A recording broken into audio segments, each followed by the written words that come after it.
कृष्ण हरे कृष्ण कृष्ण कृष्ण हरे हरे।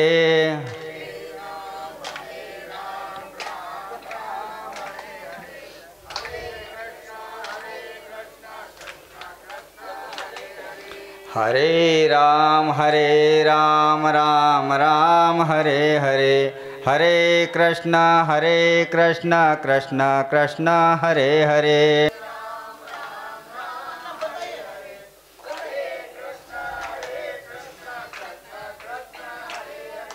हरे राम राम हरे हरे। हरे कृष्ण कृष्ण कृष्ण हरे हरे।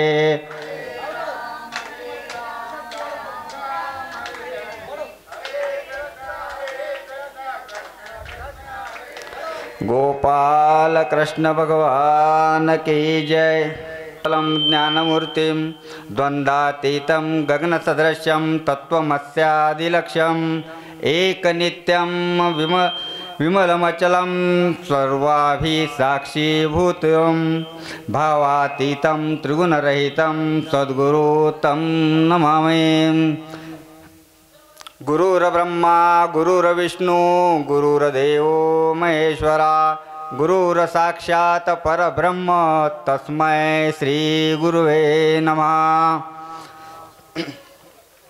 वक्रतुंड महाकाय सूर्यकोटि समप्रभ निर्विघ्नं कुरु मे देवं सर्वकार्येषु सर्वदा। आजचा हा दिवस आपल्या भागवत कथा प्रारंभीचा पहिला दिवस, म्हणजे या आगला जो दिवस आहे किंवा पुढचा जो येणारा दिवस आहे, या दिवसापासून तुम्हाला अगदी सुश्राव्य अशा प्रकारचं भागवत ऐकायला मिळणार आहे। आणि भागवत कथा ऐकणं म्हणजे पूर्णपणे आपल्या संपूर्ण जीवनाचा उद्धार होणं। कारण हे भागवत जेव्हा आपण ऐकतो तेव्हा आपल्या पूर्व संचितातून जे काही आपल्याला कर्माला आपल्याला जे काही फळ मिळालेले असतात त्या सर्व पापांचं निरसन या भागवत कथेमुळे होत असतं। म्हणून अशी ही कथा या ठिकाणी आपल्याला आमचे मामाश्री बाबूराव धोंडोपंतराव कुलकर्णी यांच्या म्हणजे प्रयासानं आपल्याला हे ऐकावयास मिळणार आहे। तर आजची ही जी सेवा आहे, आजची ही सेवा त्यांनी माझ्याकडे दिलेली आहे आणि या सेवेसाठी मी निश्चितचपणे त्या परमेश्वराचं गुणगान करण्यासाठी लायक आहे किंवा नाही याची देखील त्यांनी खातरजमा न करता प्रत्यक्षरित्या ह भ प हरिभक्त परायण।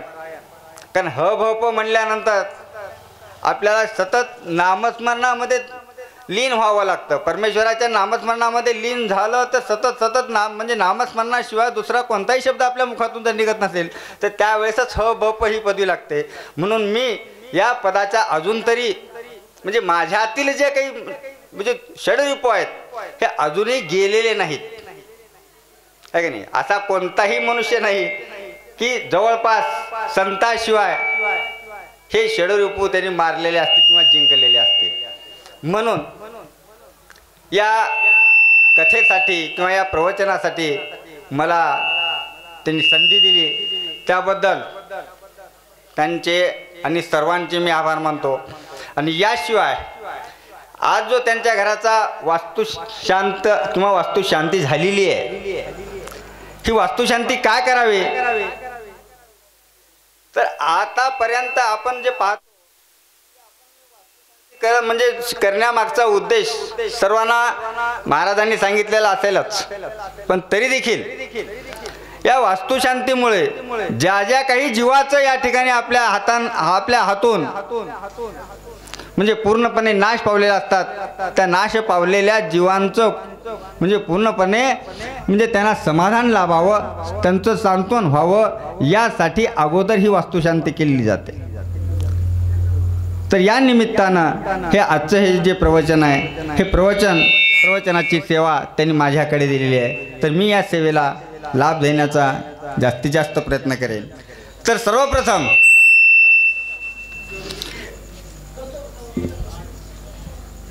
तर सर्वप्रथम आपण जर पाहिलं तर आज आपण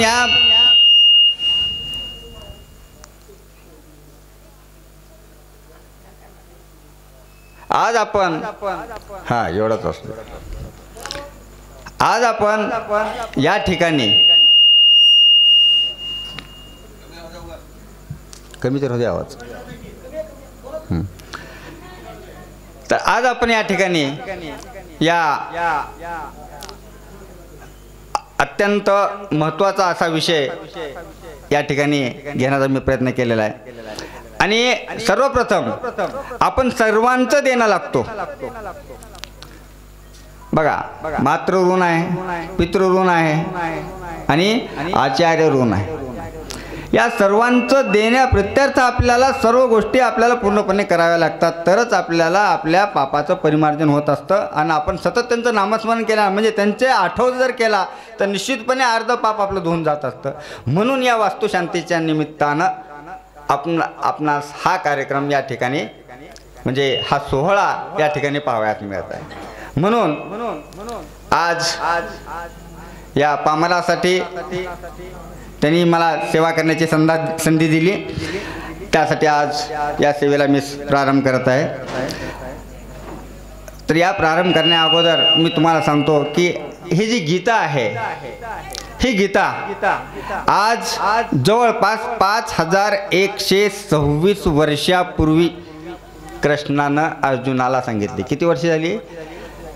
5126 म्हणजे 3000 म्हणजे 100 यापासून म्हणजे 3100 वर्षापूर्वी म्हणजे इसवी सनापूर्वी 3100 वर्ष म्हणजे जवळपास 3126 म्हणजे 5126 वर्ष झाली.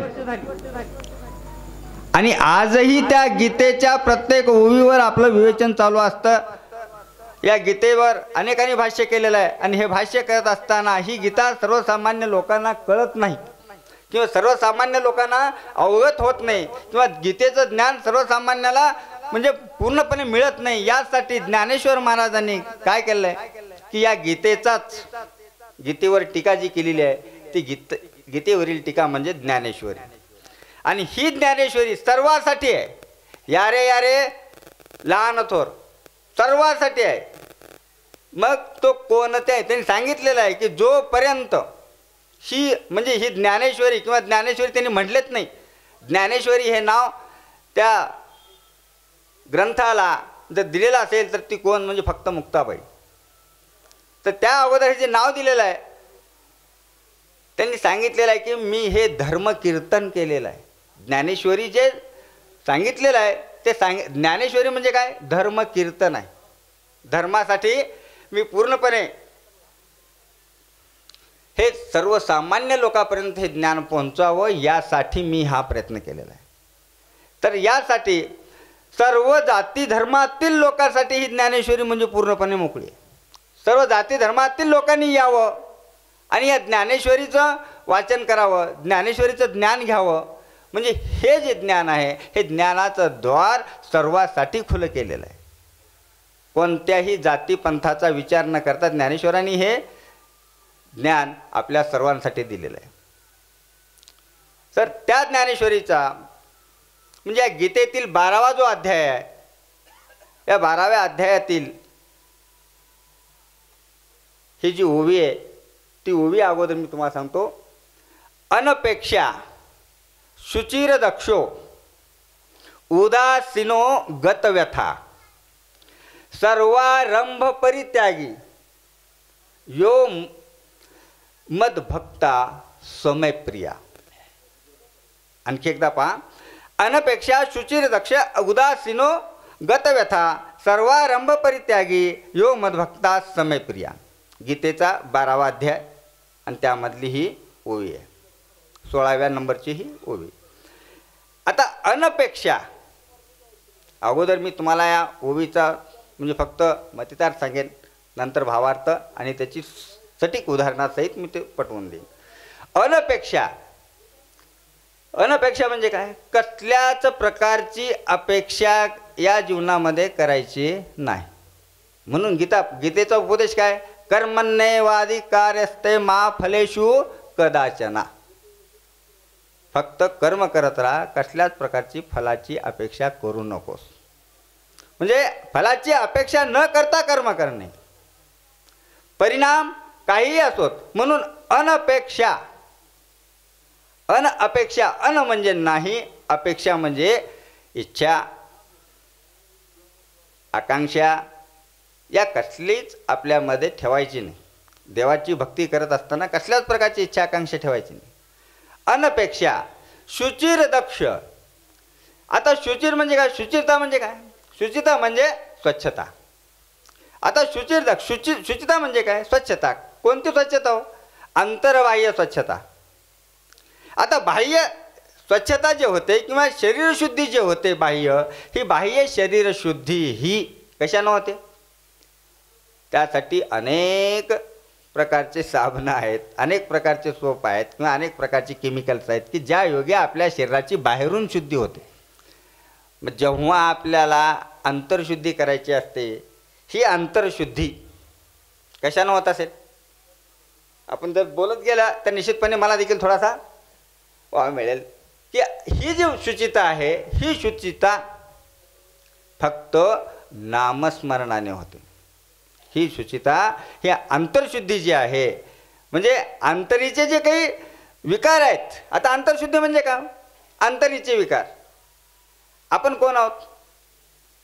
मनुष्य प्राणी आहोत बघा.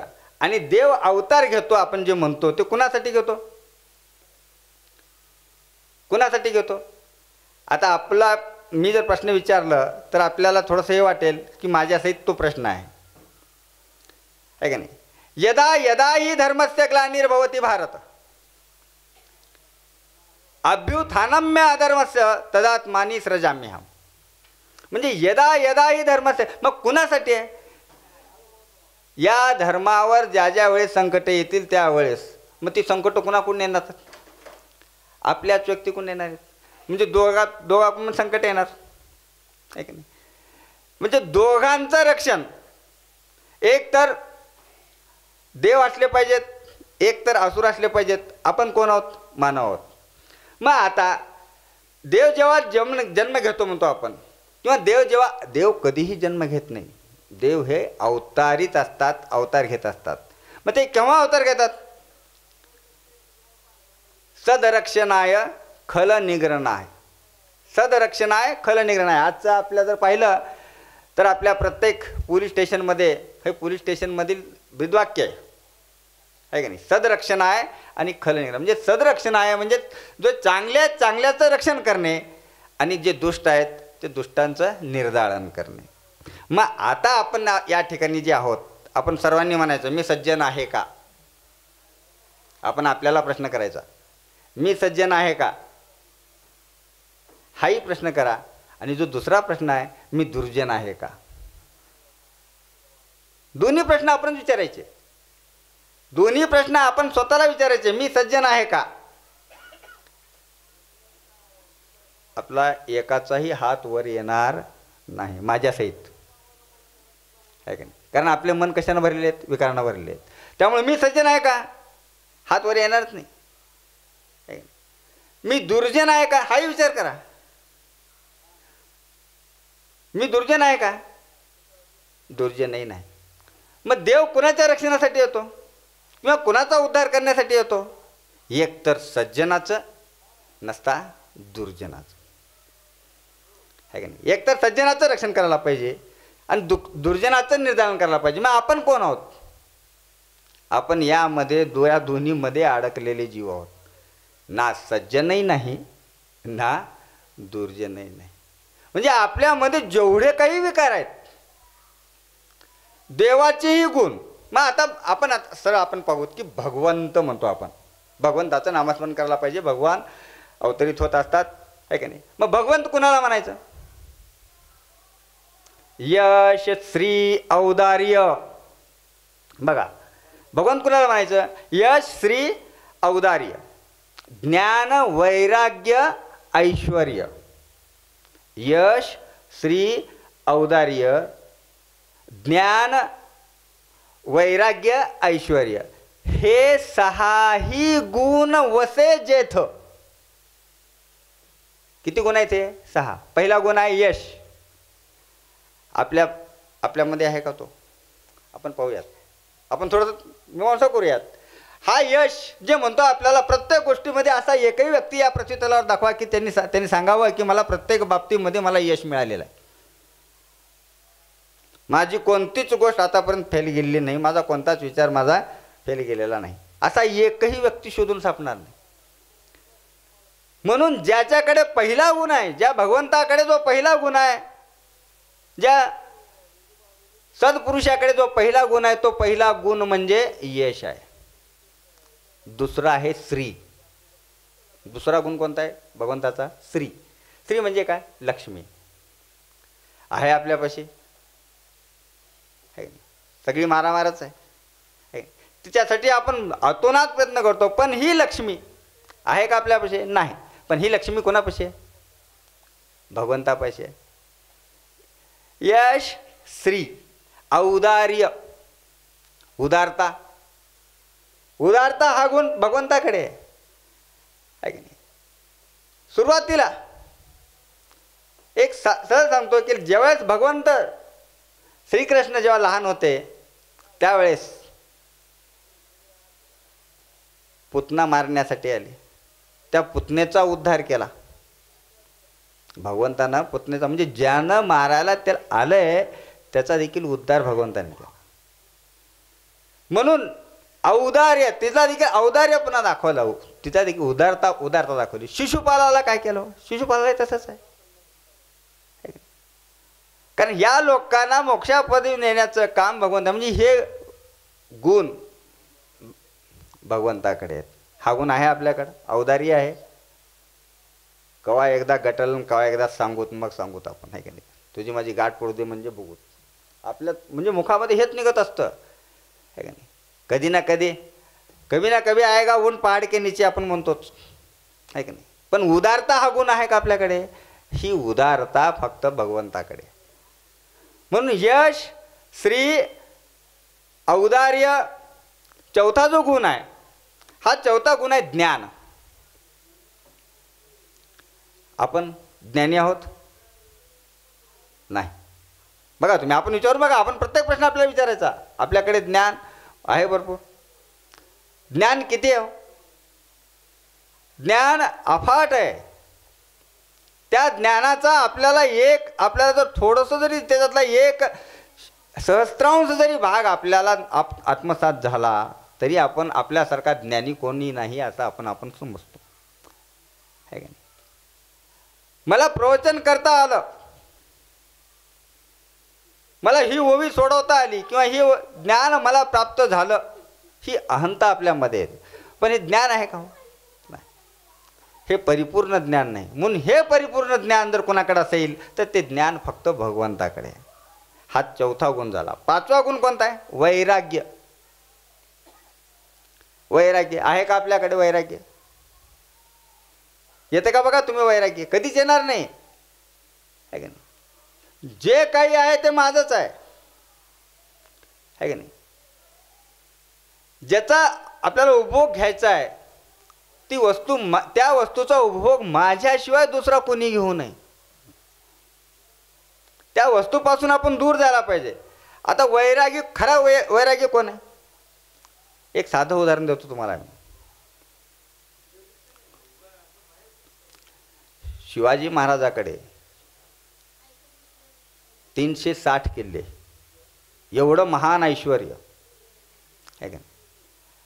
कधीतरी त्यांनी या सुखाचा उपभोग घेतलाय? कधीच नाही. कधी या संपत्तीचा उपयोग स्वतःसाठी केलाय? कधीच नाही. म्हणजे म्हणून त्यांना रामदास स्वामींनी श्रीमंत योगी म्हणलेला आहे. श्रीमंत आणि योगी हे दोन शब्द कसे आहेत? परस्पर विरोध आहे. श्रीमंत मनुष्य हा योगी असू शकत नाही, आणि योगी असलेला मनुष्य श्रीमंत असू शकत नाही. श्रीमंत मनुष्य हा योगी असू शकत नाही. पण एवढी संपत्ती असताना जेव्हा शिवरायांचा राज्याभिषेक झाला त्यावेळेस हेनरी ऑक्सेंडन नावाचा इंग्रज अधिकारी जेव्हा भारतात आला आणि त्याने पाहिलं, आणि त्यांचा दुभाषा जो म्हणतो, शिवजी के पास इतनी दौलत है, म्हणजे एवढी मोठी संपत्ती शिवरायाकडे, पण त्या संपत्तीचा उपभोग शिवरायांनी स्वतःसाठी कधीच घेतलेला नाही, आहे की नाही? आता बाकीचे उदाहरणं मी देत बसणार नाही. म्हणजे आपण जर पाहिलं तर श्रीमंत योगी त्यांना म्हणायचं, सर्व काही आहे का नाही? भाकर नाही, भाकर मिळाली नाही, अन्न मिळाली नाही म्हणून उपवास करणारे भरपूर आहेत.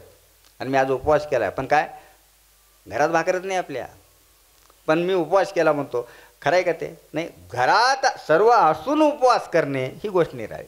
तसं घरामध्ये संपूर्ण आहे, धन दौलत सर्व काही आहे, पण त्याचा उपभोग न स्वतःसाठी न घेता इतरासाठी करणे, याला म्हणायचं वैराग्य.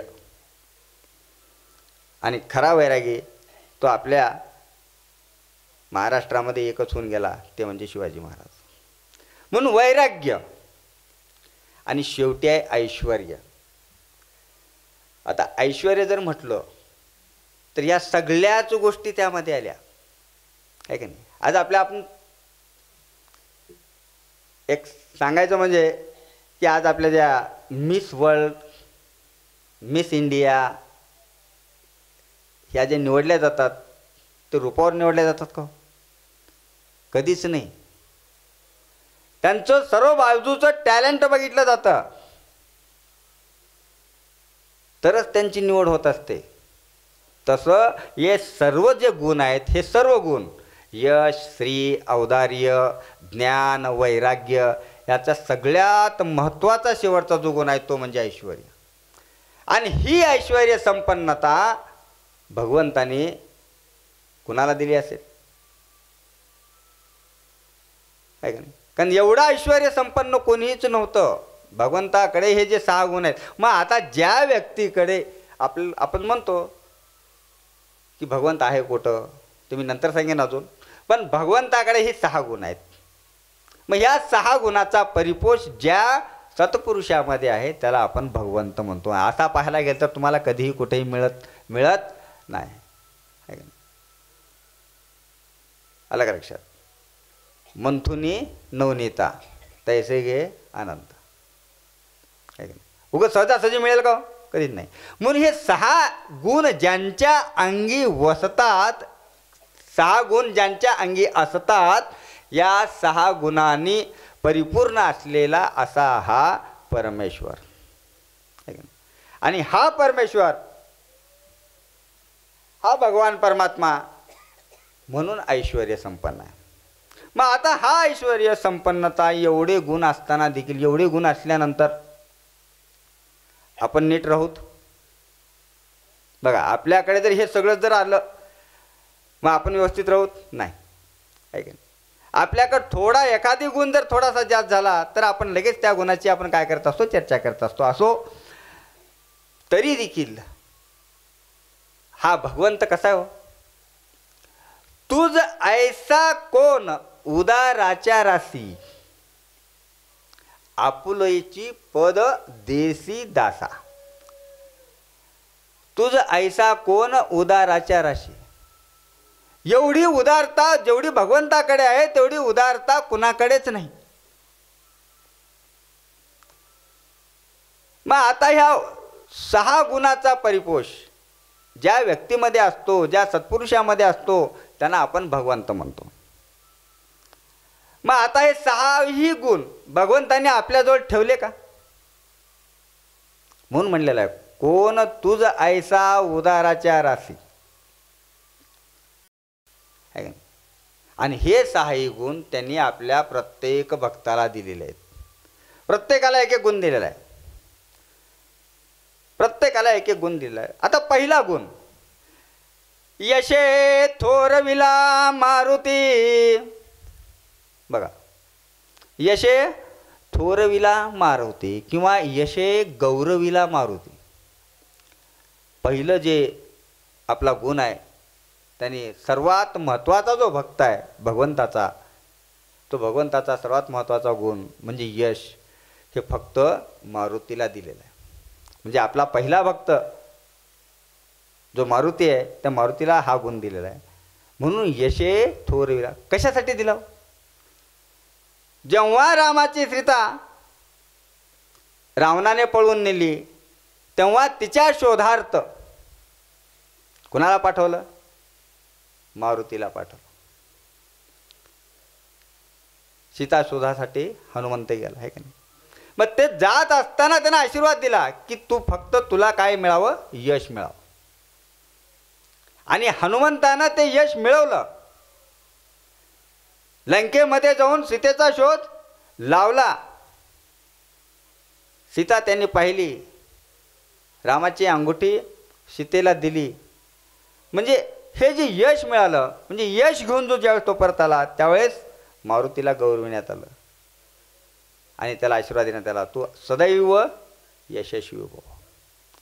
म्हणून यशे थोरविला मारुती. आपला पहिला गुण भगवंताने मारुतीला दिला. विभीषण केला लंकापती. श्री श्री म्हणजे लक्ष्मी म्हणतो आपण. लंकेवर स्वारी झाली. रावण मारला गेला. इंद्रजित मारला गेला. लंका पूर्णपणे रामाना मिळाली. पण या मिळालेल्या लंकेचा उपभोग रामाने घेतला का? रामाने घेतला नाही, आहे का नाही. जात असताना वाटेमध्ये देखील कुणाला मारलो? रामाने कुणाला मारलं? सुग्रीवाने वाली. वाली हा बलशाली. खरं तर रामाला वालीचं साह्य फार चांगल्या रीतीने लाभलं असतं, कारण ज्या वालीनं हनुमंताला बगलमध्ये मारून नेलेलं होतं, आहे का नाही. ज्या वालीनं हनुमंत आपल्याला कोणाला? रावणाला बगलेमध्ये म्हणजे पूर्णपणे मारलेलं होतं, म्हणजे बगलेमध्ये उचलून घेतलेलं होतं, असा महाबलशाली वाली. मग वालीचं साह्य घ्यावं का सुग्रीवाचं घ्यावं? म्हणजे साह्य नेहमी सत्य माणसाचं घेत जावं, चांगल्या माणसाचं घेत जावं. यातून आपल्याला खूप मोठा उपदेश आहे. तर ते वालीचं साह्य न घेता सुग्रीवाचं साह्य घेतलं आणि लंका शुद्धीसाठी लंकेवर स्वारी करण्यासाठी श्रीराम निघाले. लंकेवर स्वारी झाली. लंका ताब्यात आली. सीतेची सोडवणूक झाली. पण लंकेचं राज्य स्वतः उपभोगलं नाही. असा कोणी आहे का बघा बरं. स्वारी केलं, सर्व काही केलं, आहे का नाही. आणि बरोबर पूर्णपणे हाबळ असलं जातं, आहे का नाही. मग सोडतो का आपण? सोडत नाही. आणि एकदा आपण आपल्या ताब्यात आले की कधीही सोडायची आपली प्रवृत्ती होत नाही. हा आपला गुण आहे. आपला गुण आहे की एकदा आपल्या ताब्यात आलं की आपण त्याच्यावर पूर्णपणे अधिकार गाजवतो, कधीही सोडत नाही. पण रामाने लंकेवर विजय मिळवला आणि लंका ही कुणाला दिली? विभीषणाला दिली. म्हणजे श्री किती हो. आपण त्याचं वर्णन फार वेगळं आहे. लंकेचं वर्णन जर बघितलं तर फार वेगळं आहे, है की नाही. तांब्या पितळ्याची घरं, 7 कोटी सोन्याची घरं, हे सगळं जर पाहिलं तर खूप आहे. अजून आपण म्हणतो की 14 चौकड्याचं राज्य होतं रावणाचं, है की नाही. म्हणजे एवढं ऐश्वर्य त्या लंकेमध्ये आहे, एवढी संपत्ती लंकेमध्ये आहे. आणि ती संपत्ती स्वतःसाठी अजिबात ठेवून घेतली नाही, म्हणून ते भगवंत आहेत. हा जो गुण आहे भगवंताचा की दुसऱ्याचं काहीही न घेणं. पण जरी आपल्या ताब्यात आलं तरी ते देऊन टाकणे. उदाराच्या राशी. म्हणून तुझं ऐसे उदाराच्या राशी, तुझ्यासारखा उदार कोणीच नाही. म्हणून ही उदारता भगवंताच्या ठिकाणी. आणखी पाहिलं, औदार्य देवोनी कर्णासी. औदार्य कुणाला दिलं? कर्णाला दिलं. म्हणून म्हणतो आपण कर्णासारखा उदार आपल्याला शोधूनही सापडणार नाही, है का नाही. कर्णाची जर स्तुती जर पाहिलं तर फार मोठी स्तुती केलेली आहे. कारण कर्ण हा कोण होता? कर्ण हा पांडव रे पहिला. पण त्याच्या इतकी उदारता कुणामध्येच नव्हती. जेव्हा कर्णाच्या रथाचा चाक अडकला गेला, या भूमीने गिळला गेला, तेव्हा त्या ठिकाणी अर्जुनाने बाण मारला आणि कर्ण पूर्णपणे मूर्छागत जेव्हा पडायच्या बेतात होता, खाली कोसळला, त्यावेळेस एक जण जातो, एक याचक जातो आणि कर्णाला दान मागतो. बघा, स्वतःचं मरण आहे, स्वतःचं मरण डोळ्यासमोर दिसलेलं आहे, स्वतः काही वेळामध्ये मरणार आहे, प्राण जाणार आहे कर्णाचा. त्यावेळेस देखील कर्णानं काय केलं असावं? ही उदारता आपल्या ठिकाणी पहा. काय केलं असेल कर्णाने त्यावेळेस? बाजूचा म्हणजे पडलेला बाण घेतला, आपल्या तोंडात घातला आणि एक दात, की जो दात सोन्याचा होता. त्या कर्णाचा एक दात कशाचा होता? म्हणजे पूर्णपणे सोनं बसवलेलं होतं. मग आता आपल्याला अजून एक शंका येईल की बा त्या काळामध्ये दाताला सोनं बसवण्याची प्रक्रिया होती का? आहे का नाही? बघा, आता एक थोडंसं आपण बाहेर जाऊन मध्ये येऊत. आज आपण म्हणतो का नाही, आपल्या महाराष्ट्रात शिक्षणाची सुरुवात 1848 पासून झाली आहे का नाही? मग एक लक्षात घ्या, जेव्हा मेकॉले भारतात आला 1832 साली, किती? इसवी सन 1832 साली मेकॉले हा इंग्रजांचा एक अधिकारी आपल्या भारतात आला. त्यांनी पूर्ण भारतभर सर्वे केला आणि भारतभर सर्वे केल्यानंतर त्यांनी पुन्हा इंग्लंडला पत्र लिहिलं. त्या पत्रामध्ये त्यानं हे दिलेलं आहे आणि पुन्हा ते भाषण 1835च्या पार्लमेंटरी भाषणामध्ये, म्हणजे ब्रिटिश पार्लमेंटमध्ये त्यांनी ते भाषण केलेलं आहे. त्यांनी काय सांगितलं? I haven't found a single beggar in India. म्हणजे मला भारतामध्ये एकही भिकारी आढळला नाही. केव्हा सांगतोय? 1832 मध्ये भारतामध्ये एकही भिकारी नव्हता. ज्या वेळेस आपल्या भारतामध्ये एवढा भारतभर हिंडून जर एक भिकारी मिळत नसेल तर निश्चितपणे आपल्या भारतामधले जी समृद्धी होती ती समृद्धी अत्युच्च पातळीला होती. एक थोडंसं विषयांतर म्हणून सांगतो की जेव्हा आपला भारत स्वतंत्र व्हायचा होता, म्हणजे जवळपास 1919च्या काळाचा जर विचार जर केला तर त्यावेळेस भारताचा 1 रुपया तर इंग्लंडचे $17. आलं लक्षात? म्हणजे अमेरिका आणि इंग्लंड, म्हणजे ह्याची जर आपण जर डॉलरची त्या ह्याची जर तुलना केली रुबलची, तर या पैशाची जर तुलना केली तर आपल्या 1 रुपयाला इंग्रजांचे 17 रुपये द्यावे लागत होते आपल्याला. आणि आज आपल्याला किती रुपये द्यावे लागतात बघा. म्हणजे आज आपली जर पाहिलं आर्थिक व्यवस्था तर किती खालावलेली आहे, पण जुन्या काळामध्ये एवढं द्यावं लागत होतं. असू द्या, म्हणजे त्या काळामध्ये आपल्या भारतामध्ये अनेक प्रकारचं विद्या त्या भारतामध्ये भारतीय शाळेमध्ये होत्या, चालू होत्या. 7,31,000 म्हणजे काय, 7,31,829 रेव्हेन्यू गाव होते आपल्या भारतामध्ये. आणि या रेव्हेन्यू खात्याचा ज्या ठिकाणी रेव्हेन्यू इंग्रज सरकारला जात होता, त्या रेव्हेन्यू जात असताना त्या ठिकाणी प्रत्येक गावामध्ये एक शाळा होती. केव्हाचा काळ आहे? 1832चा काळ सांगतो. आणि त्याच वेळेस एक आधुनिक घटना सांगतो. 1836 मध्ये बांधलेला पूल आहे विशाखापट्टणम या ठिकाणी जर बघितलात तर त्या ठिकाणी 1835 मध्ये कावेरी नदीवर बांधलेला जो पूल आहे, हा बांधलेला पूल अजूनही पडलेला नाही. शिवाजी महाराजांच्या काळामध्ये प्रतापगडाकडे जाण्यासाठी बांधलेला पूल 16 फुटाचा रुंदीचा पडला नाही. मग हे जे आपल्या जुन्या काळातले जे आपले जे शिक्षण होतं ते कशा प्रकारचं होतं फक्त आपण थोडक्यामध्ये पाहू. आणखी एक उदाहरण सांगतो साधं. तर 1000 इसवी सन 1000 मध्ये मेहरोली येथे जो काही धातुविज्ञान आहे, धातुविज्ञानाचा म्हणजे शोध भारतामध्ये लागला आणि त्या धातुविज्ञानाचा जो धातूचा जो खांब उभा केला, तो खांब अजून गंजलेला नाही. म्हणजे आपण फार प्रगत होतो अनादिकालापासून. आलं का लक्षात? जाऊ द्या, तो माझा विषय नाही आहे, पण तरी देखील म्हणजे सोन्याचा दात म्हणून कर्णन ज्यावेळेस हैदर बरोबर युद्ध झालं, इंग्रज अधिकारी कर्णचा हैदर टिपू सुलतानच्या वडिलाबरोबर जेव्हा युद्ध झालं त्यावेळेस हैदरनं त्याचं नाक कापलं गेलं कर्णचं. आणि त्यावेळेस ते कापलेलं नाक कागल विद्यापीठामध्ये जाऊन त्यानं जोडलं आणि त्यानं सांगितलं ब्रिटिश पार्लमेंट जाऊन, it is not my original nose. हे काही माझं ओरिजिनल नाक नाही आहे. म्हणजे त्या काळामध्ये आपल्यामधलं आयुर्वेदिक जे ज्ञान होतं, आयुर्वेदिक बाबतीमध्ये भारत हा सगळ्यात अग्रेसर होता. त्या काळामध्ये भारतामध्ये 18 विषय शिकवले जायचे. त्या काळामध्ये इंग्लंडमध्ये फक्त एक शाळा रविवारी चालू व्हायची आणि ती शाळा रविवारी इट्स अ संडे स्कूल आणि it is non as a Bible school. फक्त बायबल शिकवलं जायचं. मग त्या इंग्रजांना आपल्यावर 150 वर्ष राज्य केलेलं आहे.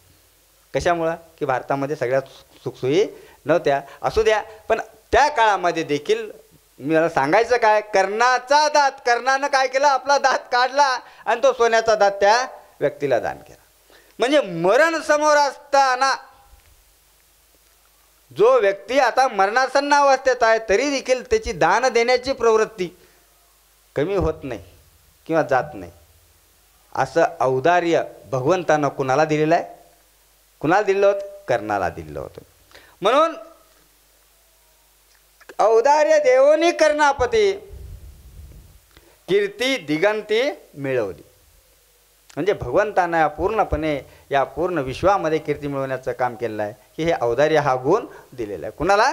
कर्णाला. आता 4था गुण जो आहे तो ज्ञाने उपदेशीला चतुराणानं, ज्याने पुन्हा चतुश्लोकी भागवत केलं.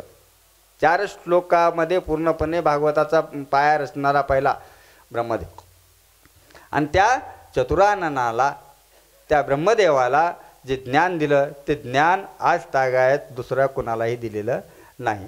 म्हणून आपल्याकडे असलेला गुण हा दुसऱ्याला दे. भगवंतांनी आपल्याकडे असलेला गुण हा काय केलेला आहे? दुसऱ्याला दिलेला आहे. याशिवाय वैराग्य शुकाते बोधून. बघा, मी सांगण्यामागचा हेतू काय, भगवंत अगोदर आपल्याला मला जायचं आहे कुठं? अनपेक्षा शुचिर्दक्ष आहे की नाही? अनपेक्षा तिकडे जायचं आपल्याला भक्ताकडे, म्हणजे भक्ताचं लक्षण सांगा. पण अगोदर भगवंत कळाला तर भक्ताकडे जाता येतं. म्हणून भगवंताच्या या शेवटच्या लक्षणामध्ये पाहूयात आपण की ऐश्वर्य उपभोगण्या पार्था देऊन कृतार्थ त्वापै केले. आणि हे ऐश्वर्य म्हणजे आपल्याकडं असलेला हा ऐश्वर्याचा सर्वात महान गुण हा कोणाला दिला? पार्थाला दिला. पार्थ म्हणजे कोण? अर्जुनाला दिला. म्हणजे हे 6ही गुण बघा, आता आपण कुठं आलो? 6ही गुण जे भगवंताकडे आहेत, ह्या 6ही गुणाचा परिपोष ज्यांच्याकडे आहे त्यांनी आपल्याकडे एकही गुण ठेवून घेतलेला नाही. म्हणून त्यांना म्हणलेलं आहे, कोण ऐसा उदाराच्या राशी. हे की नाही? एवढा उदार कोण आहे? भगवंत आहे. एवढा उदार भगवंत आहे. म्हणून भगवंत, या भगवंताचं नामस्मरण आपण करावं. बघा, एक थोडे त्याच्यातले दाखले देतो मी तुम्हाला.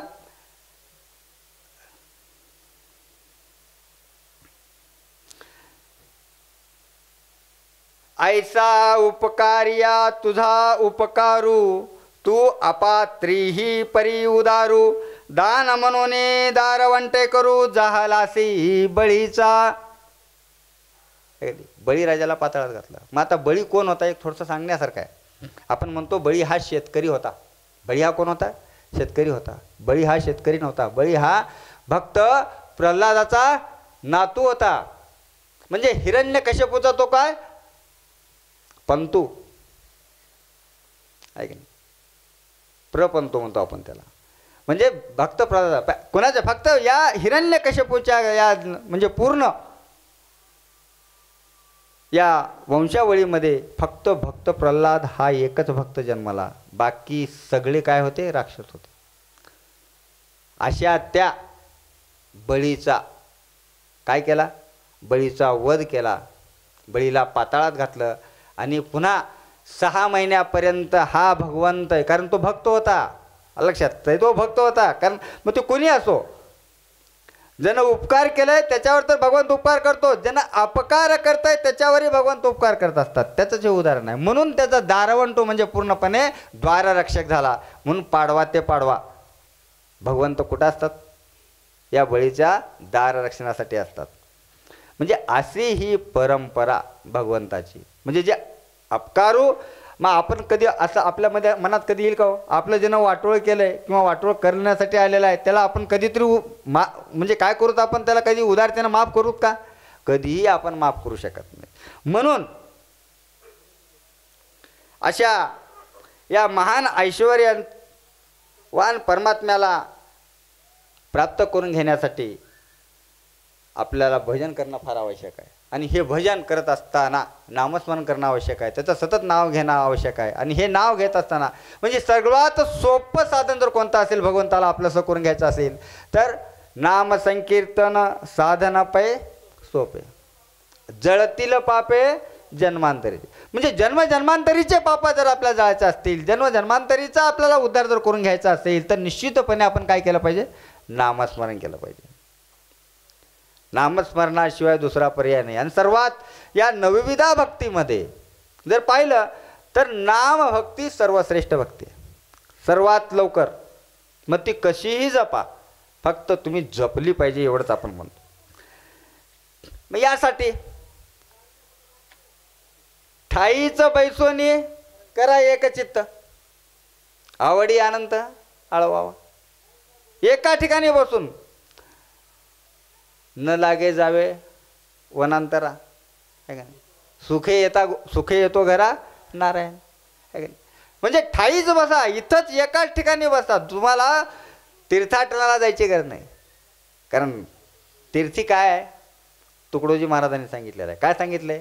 तीर्थी धोंडा पाणी देव रोकडा सज्जनी. तीर्थामध्ये काय?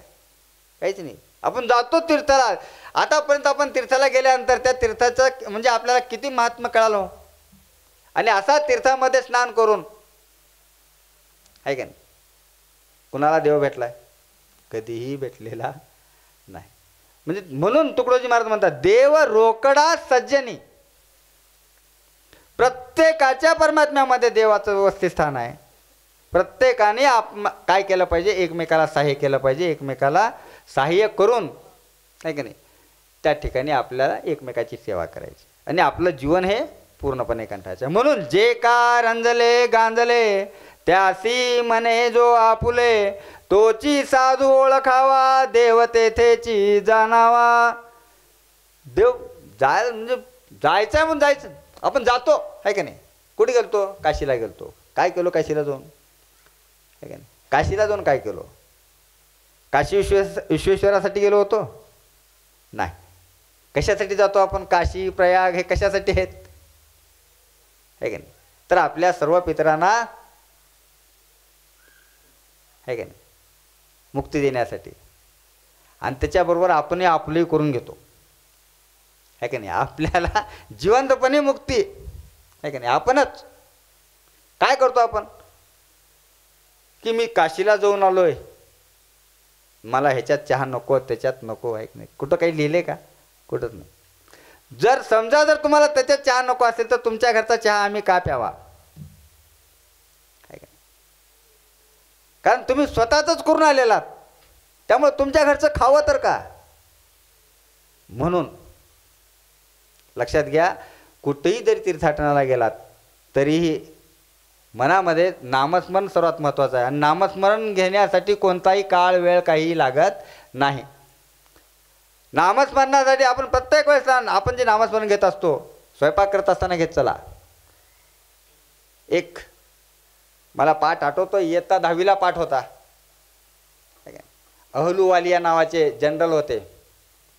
त्या जनरलनी पाठ लिहिलेला होता की जेव्हा जेव्हा आपण नामस्मरण करत, जेव्हा जेव्हा आपण चांगलं चिंतित जर आपण आपला स्वयंपाक जर केला तर निश्चितपणे तेच गुण आपल्या मुलामध्ये उतरतात किंवा तेच गुण म्हणजे पूर्णपणे त्या अन्नामध्ये उतरतात आणि तो मुलगा कधीही आपला वाया जाणार नाही. हा तो मेजर जनरल आहे. तो कोण आहे? मेजर जनरल आहे. तो सांगतो की अशा प्रकारे तुम्ही हे करा. म्हणून आपण प्रत्येक वेळेस काम करत असताना काय केलं पाहिजे? नामस्मरण घेतलं पाहिजे. आणि हे नामस्मरण आपल्याला ठाईचं बैसोनी घ्यावं. ठाईचं बैसोनी करा एक, आहे का नाही? न लगती सायास जावे वनांतरा. वनात जायची गरज नाही, हाटयोग करायची गरज नाही. हे बाकीच्या सगळ्या ज्या विधी आहेत ह्या विधी सोप्या आहेत का? कोणत्याच विधी सोपं नाहीत. घरात बसून असोने संसारी जीवे वेगू करी. संसारात असावं, त्याच्यातून थोडासा बाजूला वेळ काढावा आणि परमार्थ करतो. म्हणून दुसरीकडे जायची गरज नाही आपल्याला. आपल्याला बसल्या ठिकाणी हे सगळं साधन म्हणजे पूर्णपणे नाम हे साधन आपल्याला पहिलेपासून दिलेलं आहे आणि या साधनाचाच आपण वापर करायचा, या साधनाचाच आपण उपयोग करायचा.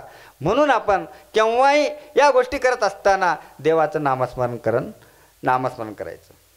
तर या ठिकाणी आपण सर्वजण, कारण हे जे भजन आहे, देवाचं भजन करणं, देवाचं नामस्मरण करणं, हे आपल्याला आपली ह्या संसारातील म्हणजे ज्या काही पिढ्या आहेत त्या पिढ्याची ही नौका जर पार करायची असेल तर निश्चितपणे हा दुःख बांधवडी आहे. हा संसार कसा आहे सगळ्याला माहीत आहे, दुःख बांधवडी आहे. म्हणजे सुख पाहता या संसारामध्ये जर पाहिलं तर सुख पाहता जवा पाडे, दुःख पर्वता एवढे. मग एवढं असताना, हे माहीत असताना आपण काय करतो, पूर्णपणे संसारामध्ये लिप्त होत असतो. आणि ज्याने आपल्याला ज्या कार्यासाठी जन्माला घातलेलं आहे ते कार्य आपण सोडून देतो. आपुलिया हिता जो असे जागता, आपुलिया हिता जो असे जागता, धन्य माता पिता तयाची. आपलं हित कशात आहे आपल्याला माहित आहे, आपलं हित कशात आहे. ते हे गुत्त घेण्यात, ते गुत्त घेण्यात, हे करण्यात, ते करण्यात. आपण इकडं म्हणतो, काही जण असा अभंग वापरतात, त्याचा मस्तपैकी उपयोग करतात. एखाद्या वेळेस जर समजा मी जर चांगल्या प्रकारे जर प्रगती केली असेल तर त्यावेळेस काल परवाच माझं म्हणजे मी रिटायर झालो 31 तारखेला आणि एका आमच्या महाराजांनी एक अभंग म्हणला चटकन, काय आपुलिया हिता जो असे, म्हणजे आपुलिया हित म्हणजे बा मी जे कमवलं ते कशातून कमवलं, मी कमवायसाठी माझी नोकरी होती का, मग आपुलिया हित याच्यासाठी वापरायचं का हे अभंग नाही. आपुलिया हित आपल्या जन्माचं हित कशात आहे, आपण कशासाठी जन्मलो, अगोदर स्वतःची ओळख करून घ्या. जोपर्यंत आपण स्वतःला ओळख होत नाही तोपर्यंत आपल्या हातून कार्य घडत नाही. म्हणून अगोदर मी कोण आहे, म्हणजे मी कशासाठी जन्माला आलो, माझं कार्य काय. आणि हे केव्हा विचारलं जातं माहीत आहे तुम्हाला, केव्हा विचारलं जात असेल, जेव्हा आपण बाजखाली आपल्याला काढण्यात येतं. केव्हा काढण्यात येतं, जेव्हा आपल्याला घुरघुरी लागते. केव्हा लागते, जेव्हा आपल्याला घुरघुरी लागते तेव्हा बाजून त्याला खाली काढा आदर जीव जाऊन, आहे की नाही. म्हणून खाली काढलं जातं तेव्हा हा प्रश्न येतो, आहे की नाही. द टॉईज नावाचे बघा जुन्या काळातील ज्या कविता होत्या, इयत्ता 10वीला कविता होते, तर टॉईज नावाची कविता होती. त्या कवितेतल्या 4 ओळी अशा होत्या. I am not singing in English, म्हणजे ते इंग्रजीमध्ये म्हणणार नाही मी, ते मराठीतून सांगतो तुम्हाला मी. तर त्या ओळी अशा होत्या की मी तुला कशासाठी पाठवलेलं आहे, मी तुला कशासाठी पाठवलेलं होतं ते आठव. घुरघुरी लागताना यमाचे दूत यम त्याला येऊन विचारतो, कारण तो इंग्लिश कवी आहे बरं का, आपल्या इथला नाही. हां, तो इंग्लिश कवी म्हणतो की तुला बाजा खाली काढलेलं आहे ना, त्यावेळेस तुला कशासाठी पाठवलं आहे ते आठव. मी तुला कशासाठी पाठवलं होतं, म्हणजे तुला तुझी ओळख करून दिली होती, तुझी स्वतःची ओळख निर्माण कर म्हणून सांगितली होती आणि तुझ्या जीवाचं कल्याण करून घेण्यासाठी तुला पाठवलेलं होतं. पण तू काय काय केलास. आपण म्हणतोय जीव जायना गेलाय, गुरुगुरी लागली आहे, जीव जायना गेलाय, दूध जायना गेलंय, दूध बाजूला सकुललं आहे की नाही, दूध माघारी येतं आणि त्याला ते वेध लागतात. मग आता हे वेध लागले असताना त्यावेळेस हा यमाचा दूत काय म्हणतो, हा यमाचा दूत काय म्हणतो की तो म्हणतो की तू आठव, तुला कशासाठी आम्ही पाठवलेलं होतं आणि तू काय काय केलंस. आणि जोपर्यंत हा पाढा वाचला जात नाही, म्हणजे हा पाढा पूर्णपणे आपल्या जीवनामध्ये आपण काय काय केलो हे सांगितलं, आठवावं लागतं. आज आपल्याला आठवत नाही आपण काय काय केलो ते आपल्या जीवनामध्ये, पण तिथं मात्र बरोबर घडघडा आपण बोलायला लागतो. म्हणजे पाप आणि पुण्य, म्हणजे तू कोणती चुकीची कामं केल्यास आणि कोणती चांगली कामं केल्यास याचा जर तू पाढा जर पूर्णपणे वाचलास तरच तुझा त्या ठिकाणी जीव व्यवस्थितरित्या जाणार आहे.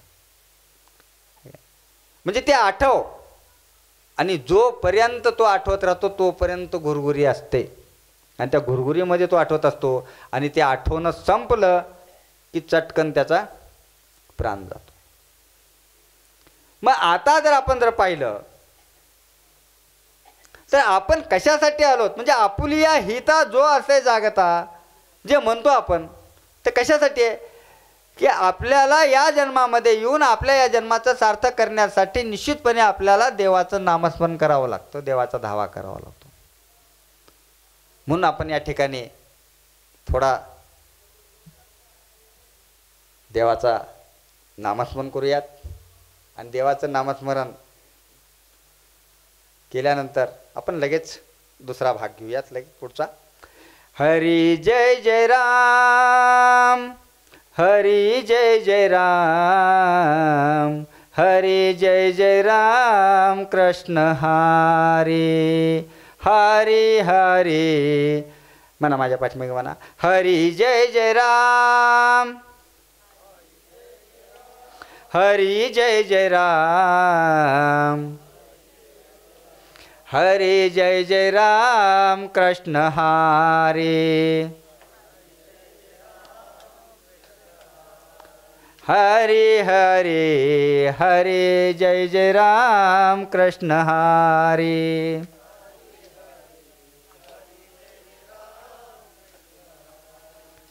हरी हरी हरी जय जय राम, कृष्ण हरी.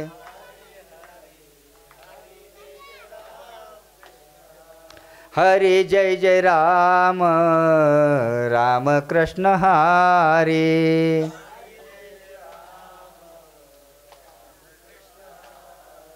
हरी जय जय राम, राम कृष्ण हरी.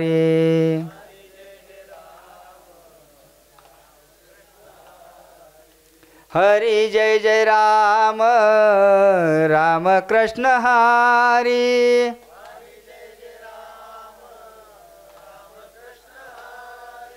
हरी जय जय राम, हरी जय जय राम, हरी जय जय राम, कृष्ण हरी.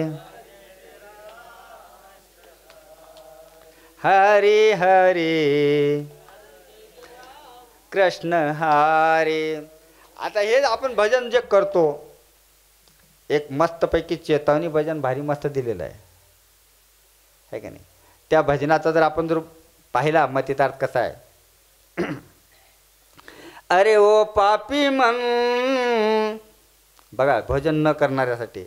अरे ओ पापी मन, तू कर ले भजन, मौका मिला है तो कर ले जतन, बाद में प्यारे पछताएगा जब पिंजड़े से पंछी निकल जाएगा, जब पिंजड़े से पंछी निकल जाएगा.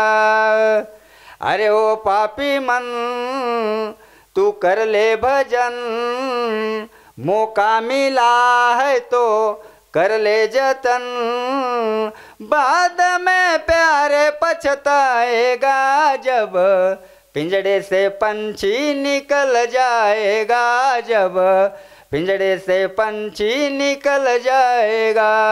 आपण भगवंत नाहीत आणि आपण दानवही नाहीत, आपण मानव आहोत है की नाही. म्हणून आपल्याला हा प्रयत्न करावा लागतोय.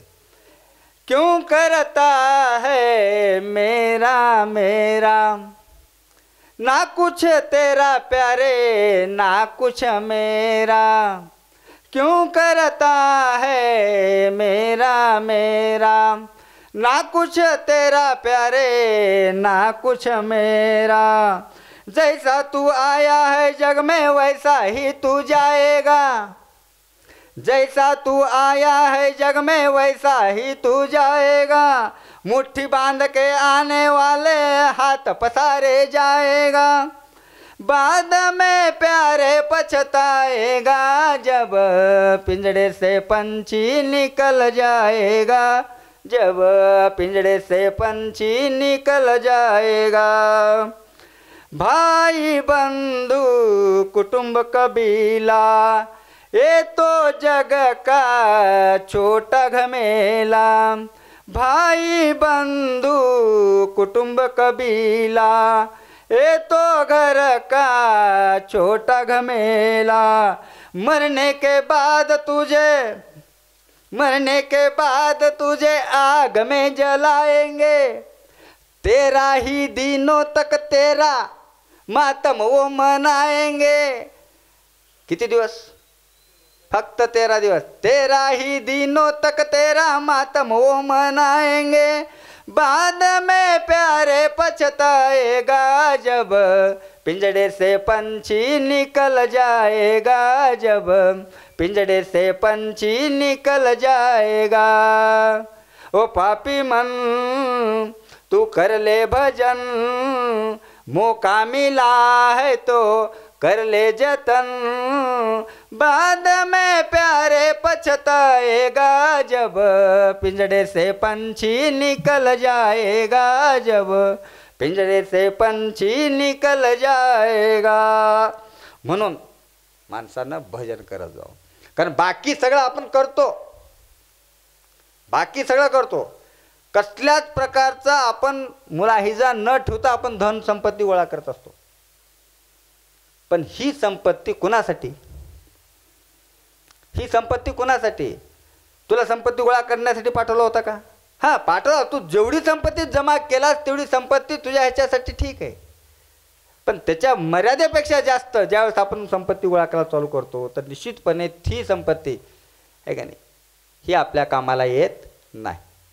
म्हणून आपल्या पुढे भगवंतानं काय ठेवलेलं आहे? जन्म. त्याचा जोडला काय आलेला आहे? मृत्यू, आहे का नाही. म्हणून महादेव आपल्याला सतत नाम म्हणजे आपल्याला चेतना देत असतात. आपण जर महादेवाकडे जर पाहिलं तर महादेव काय लावतात तो स्वतःला? भस्म उटी रुंड माळा, भस्म उटी, आहे की नाही. भस्म, भस्मचा अर्थ काय हो?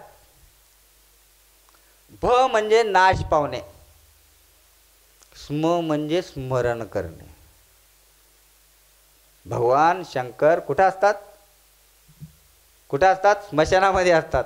काय लावतात स्वतःच्या शरीराला? ते भस्म लावतात. भ म्हणजे भस्म होणे, स्म म्हणजे स्मरण करणे.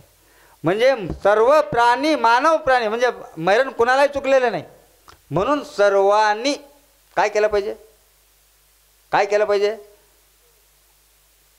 स्मरण ठेवलं पाहिजे की आपण जर आपला मृत्यू हा अटळ आहे का नाही. मग हा मृत्यू अटळ असला तरी या मृत्यूला आपल्याला टाळता येतं. जो जन्माचा आला जीव त्यावरी पडे मृत्यूचा घाव, राजा रंका सोवा मानव जाणे भाग तयासी.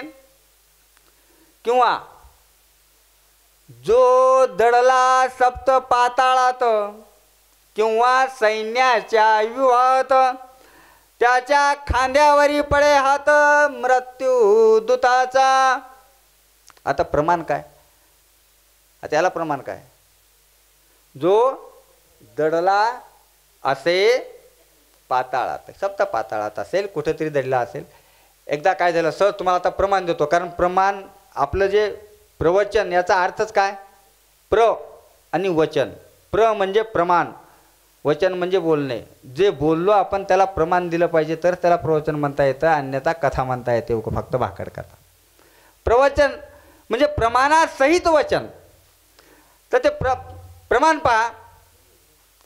एक पक्षी असतो आणि हा पक्षी एका झाडावर बसलेला असतो आणि त्याच वेळेस सर्वजण पहा, म्हणजे मृत्यू कुणाला कधीही चुकत नाही, चुकवता येणार नाही. अलग लक्षात. तर एक पक्षी झाडावर बसलेला असतो आणि त्याच वेळेस यमाची स्वारी निघते आणि तो झाडावर बसलेल्या पक्ष्याचं लक्ष त्या यमाकडे जातं आणि यमाचं लक्ष त्या पक्ष्याकडे जातं. यमानं पक्ष्याला पाहिलं आणि पक्ष्यानं यमाला पाहिलं, दोघांची नजरानजर झाली. त्यावेळेस यमराजा हसला. यमराजा हसल्याबरोबर या पक्ष्याला काय झालं? आता माझी काही खैर नाही, माझे काही आता बरं नाही. म्हणून पुन्हा एकदा अजून पुन्हा थोडं पुढे गेल्यानंतर पुन्हा अजून नजरानजर झाली. कारण यम असा फिरत होता, त्यामुळे नजरानजर झाल्याबरोबर पुन्हा एकदा त्याने हसलं. त्यावेळेस मात्र यम पूर्णपणे हा पक्षी घाबरला आणि त्याच वेळेस यम काय विचार करतोय पहा, हा पक्षी इथे काय करतोय, या झाडावर इथे काय करतोय. कारण या पक्ष्याचं मरण हिमालयाच्या कपारीमध्ये आहे. कुठं आहे? हिमालयाच्या कपारीमध्ये या पक्षाचं मरण आहे आणि हा पक्षी या झाडावर काय करतोय? मी काय सांगतोय की फक्त माणसाला मृत्यू आहे याचं स्मरण असावं यासाठीचं उदाहरण आहे किंवा यासाठीचं प्रमाण आहे. मग त्या ठिकाणी हा पक्षी इथं काय करतोय की याचं मरण कुठं? हिमालयाच्या कपारीत आहे. असाच यम थोडा पुढे गेल्याबरोबर पक्षी घाबरलेला होता. पक्षी तिथून उडाला आणि तो कुठे गेला? पूर्ण हिमालयाकडे गेला. हिमालयाच्या ज्या ठिकाणी यमाची दृष्टी पडणार नाही अशा ठिकाणी तो त्या खोपदडीत गेला, त्या कपारीमध्ये गेला. आणि तो कपारीत तिथं जायला एकदम त्या कपारीत शिरायला त्याच वेळेस तिथं अजगर होतं. त्या अजगराने त्याला गिळलं. लगेच अजगराने त्याला काय केलं? गिळलं. म्हणजे ठरलेल्या वेळी ठरलेल्या ठिकाणी मरण येतं, अटळ आहे, ते कधीही टळणार नाही. म्हणून मृत्यूला कधीही भ्यायचं नाही. पण काय करायचं? मृत्यूचं स्मरण ठेवायचं. मृत्यूचं स्मरण ठेवायचं.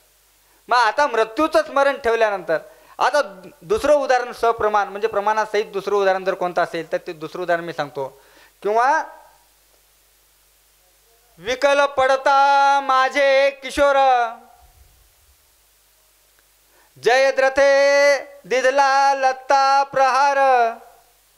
बघा, धिक्क गांडी व धिक्क तुनिरा, धिक्क यदुवीर पार्थपय. बघा, धिक्क यदुवीर पार्थपय कुठलं उदाहरण आहे? महाभारतामध्ये जेव्हा एकट्या अभिमन्यूला 7 जणांनी मिळून मारलं. हा प्रश्न काल परवा संसदेमध्ये आलेला होता. संसदेमध्ये उठला होता हा प्रश्न, किती जणांना मारलं, कोण कोण होतं ते काय. पण असू द्या, तो विषय नाही आपला. पण त्यावेळेस ह्या जयद्रथानं म्हणजे पूर्णपणे मारलं गेलं. कुणाला? अभिमन्यूला. आणि तो सैन्यामध्ये जाऊन दडला. आणि त्याच वेळेस या ठिकाणी सांगितलं गेलं, सुभद्रेने सांगितलं की माझ्या बाळाला म्हणजे तो मूर्छांगत पडला असताना जयद्रथाने लात मारली. आणि लात मारल्यामुळं काय झालं? जो अपमान झाला तो अपमान मला सहन झाला नाही. माझा बाळ रणांगणी पडला हरकत नाही, पण लात जयद्रथानं मारले हे सहन झालं नाही. त्यामुळं अर्जुनाला तिनं सांगितलं. अर्जुनाने लगेच प्रतिज्ञा केली, उद्या संध्याकाळपर्यंत पूर्णपणे मी कुणाला मारेन? पूर्णपणे मी जयद्रथाला मारेन. पण जयद्रथ होता का त्या ठिकाणी? नाही. म्हणजे त्या ठिकाणी पूर्णपणे काष्ट रचण्यात आलं. आणि नाही जर मारलो तर मी संध्याकाळी काय करेन? अग्निकाष्ट करेन, अग्निकाष्ट घेईन. त्याच वेळेस म्हणजे पूर्णपणे युद्धाला सज्ज असलेला अर्जुनाला जयद्रथ मिळाला नाही. आणि त्याच वेळेस श्रीकृष्णानं काय केलं की थोडासा आपलं सुदर्शन चक्र आडवं लावलं आणि सूर्य मावळला असं दाखवलं गेलं. आणि त्याच वेळेस हा कोण? हा जयद्रथ बाहेर निघाला. सैन्यातून बाहेर निघाल्याबरोबर काय केलं? सुदर्शन चक्र काढलं, पुन्हा सूर्य दिसला आणि लगेच त्याने आज्ञा केली. कोणती आज्ञा केली? हा सूर्य, हा जयद्रथ. लगेच अर्जुनाने बाण लावला आणि त्याला म्हणजे सैन्य म्हणजे पूर्ण सैन्यामध्ये लपलेला असताना देखील त्याला त्याच्या खांद्यावर कुणाचा हात पडला? मृत्यूचा हात त्याच्या खांद्यावर पडला. म्हणजे मृत्यू हा अटळ आहे. म्हणून देवासही न चुके मरण, माणूस गेला कोण लागून.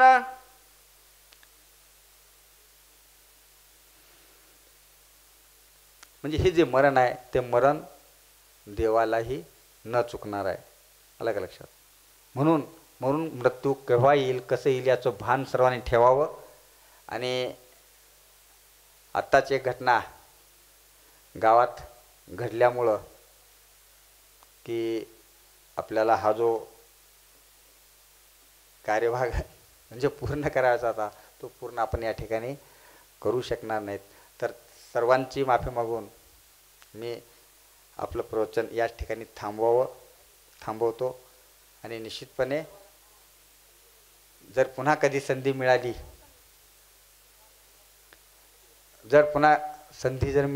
तर निश्चितपणे पुन्हा आपली ही सेवा निश्चितपणे पूर्ण करेन. खऱ्या अर्थानं आज हरिभक्तपरायण बाबूराव धोंडपतराव कुलकर्णी यांच्या गृहप्रवेशानिमित्त आजचा पहिला दिवस म्हणजे आज प्रवचनाचा दिवस हरिभक्तपरायण सतीश महाराज सावरीकर यांच्या अमृतमय वाणीतून आज या प्रवचनाचा लाभ आपल्या सर्वांना या ठिकाणी भेटलेला आहे. आणि प्रवचन खूप आणखीन अर्धा तास चालणार होतं, पण गावामध्ये दुःखद घटना या ठिकाणी घडली. आपल्या येथील कैलासवासी चंद्रभागा शशराव सूर्यवंशी यांचं आत्ताच दुःखद निधन झालं. त्याबद्दल या ठिकाणी त्यांना गावकऱ्याच्या वतीनं भावपूर्ण श्रद्धांजली अर्पण करून आजच्या प्रवचनाच्या कार्यक्रमाला या ठिकाणी पूर्णविराम या ठिकाणी देत आहेत. महाराज, आपण अगदी वेळातला वेळ काढून खरं तर हरिभक्तपरायण बाबूराव कुलकर्णी यांच्या तुम्ही भाचे आहात आणि अतिशय सुंदर असं प्रवचन, जे की मार्मिक, जे काही लोकाला आपल्याला जे काही लागतं, त्या संसारामध्ये जे काही लागतं त्याच पद्धतीचं आपलं प्रवचन, खरं तर असं अनमोल या ठिकाणी मार्गदर्शन आपल्याला या ठिकाणी झालेलं आहे. त्याबद्दल समस्त कुलकर्णी परिवार आणि होणारी ग्रामस्थांच्या वतीनं आपले या ठिकाणी मनपूर्वक आभार व्यक्त करतो आणि आजची प्रवचनाची सेवा या ठिकाणी संपन्न झाली अशी जाहीर करून या ठिकाणी मी सर्वांना विनंती करतो. आत्ता जी दुःखद घटना घडलेली आहे त्यामुळं आपली ही प्रवचन सेवा या ठिकाणीच समाप्त करून सर्वांनी आणखी एकदा भजन घेऊ. हरे राम राम राम हरे हरे, हरे कृष्ण कृष्ण कृष्ण हरे हरे, हरे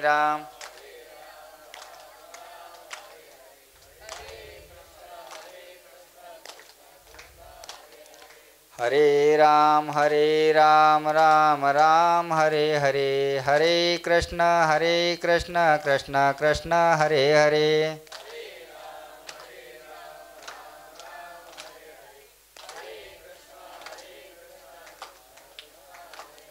हरे राम राम राम हरे हरे, हरे कृष्ण कृष्ण कृष्ण हरे हरे.